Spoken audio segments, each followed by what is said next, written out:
So, the 6.0 is back in action. I want to show how much better it is. Bear in mind, this is a 373 truck because this is a light-duty 3/4 ton.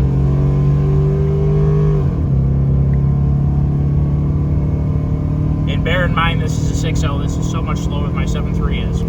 But it's amazing how much a good tune has brought this truck alive, but it's not just that.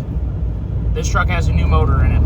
There was something very sick about the old motor, and we are going to be able to dissect it on the channel. While I was going into surgery, I had a good friend of mine that worked at a local fix-it shop. They did a lot of good work to the truck. I am not proud of how expensive it was to get this truck back in working order. I made a bad choice buying this truck, but it is now back in service, the 6.0 Chevy, and we're going to have a lot of fun with this over the summer.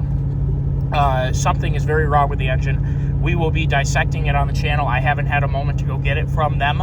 I need to build a new engine stand for it so that I have one ready to go, and hopefully I'll do that the next few days and then get the motor here. And if any of you guys are excited to see the guts of my LQ4 that went south, and it wasn't me, it came to me messed up. It was showing a huge vacuum leak, and we tried to fix all the vacuum leaks we could find. My hunch is that we have a head gasket failure on both sides or one side in between cylinders. It wasn't consuming any oil, it wasn't consuming any coolant, but it had a massive vacuum leak somewhere, and we couldn't figure it out any other way than replacing it. This is a 117,000 mile junkyard motor, and it is back in here with a ton of new sensors and all ready to go, and it seems to be running great. The tune-up that I put on it was pretty good.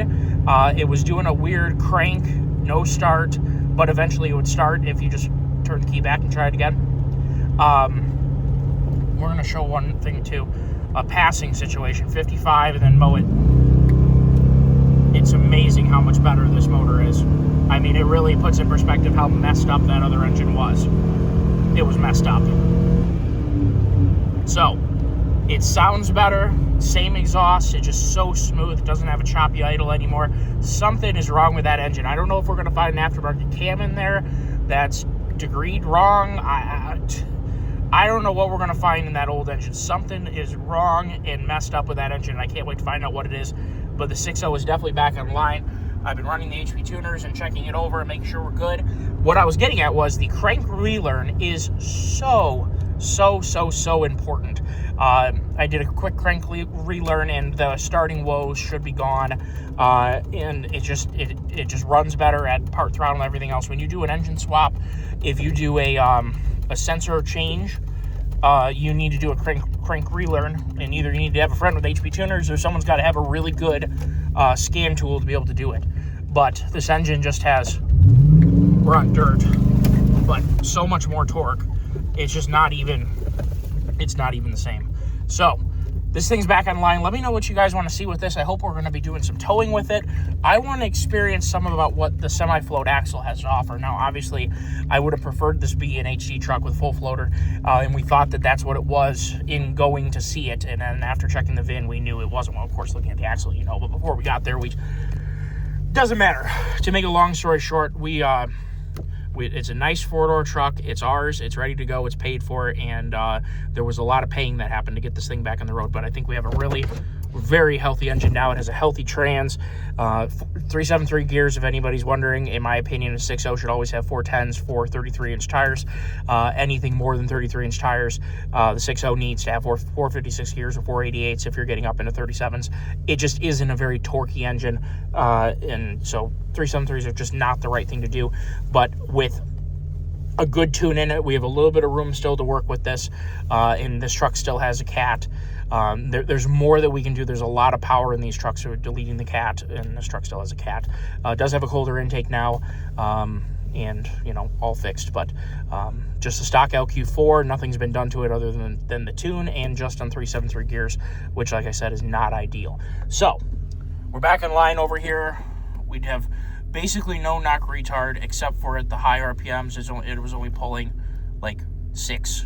Well, it looks like 8 a couple times. That's a really quick fix, those couple cells, no big deal. And keep in mind that the knock sensors obviously pulled that spark retard, so it protected the engine. It didn't, just letting you know, hey, you can pull out 8 degrees from your timing table there, just in case you get a bad load of fuel. It can only pull out so much. I think it's 12 or something like that. So you definitely don't want to be too high up, because if you did get a bad load of fuel, it wouldn't be able to pull enough to knock it down. But because the air is cold, the fuel should be good in this. 8's a little high. We definitely want to knock some out of it, and you could err on the side of caution and maybe let it have pull 2 or 3, and then that way if you get a load of premium or just a good load of fuel, you get a good load of fuel, you'd have a little bit more timing to use, and it wouldn't be having to pull the knock retard out. Then there's a couple different strategies you can do for that, but obviously we are now idling down where it should be at a much lower KPA. This sucker was idling at like 45 or 50 KPA, and it was cruising down the road at like 65. There was something really wrong with this thing. We should be hovering right about 450 millivolts for O2, and then obviously when we get on the Schnell, we get up into having the right amount of fuel up in the 900s, and we want to be right around 450 cruising down the road. So we're doing really good on that. We have, let's see here, advanced tab. Obviously, just like an old car is vacuum advanced, you have a whole lot of timing up in here. I think we could go a little bit more now that we have a fixed motor, a little bit more timing up in here to get a little bit more torque. And let's see here. We are definitely pulling out a little timing, so we're definitely seeing that it's down a little bit. So maybe we could richen it up just a smidge and have a little bit more timing up at the top end, have a little bit more Schnell. 26 is really where we want to be. I'm kind of surprised to see it sitting at 15 there.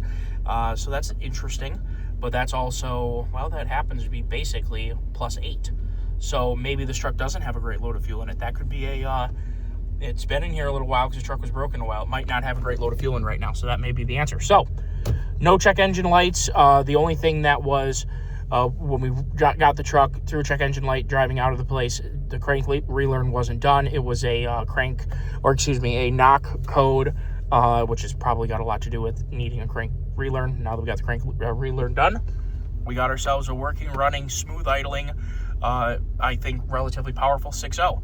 So hopefully we're going to enjoy this thing a lot. This truck itself has 268,000 miles on it. Now the motor has 1 something, and yeah, we'll go from there. So it's got new oil in it. It's all ready to go. It had a little teeny leak in the radiator, so it's got a new radiator now. I think things are looking up for the 6.0. Thank you all for tuning in, and let me know what you'd like to see with this truck. This is our family mile put on getter truck, especially in the spring when Michigan is really muddy and nasty. We'll be putting a lot of miles on this truck, so it's not like we're trying to turbo it or put nitrous on it. But if you guys would like to see something cool with this truck, or definitely see its towing capabilities, let me know in the comment section. Take care all, and have a great day.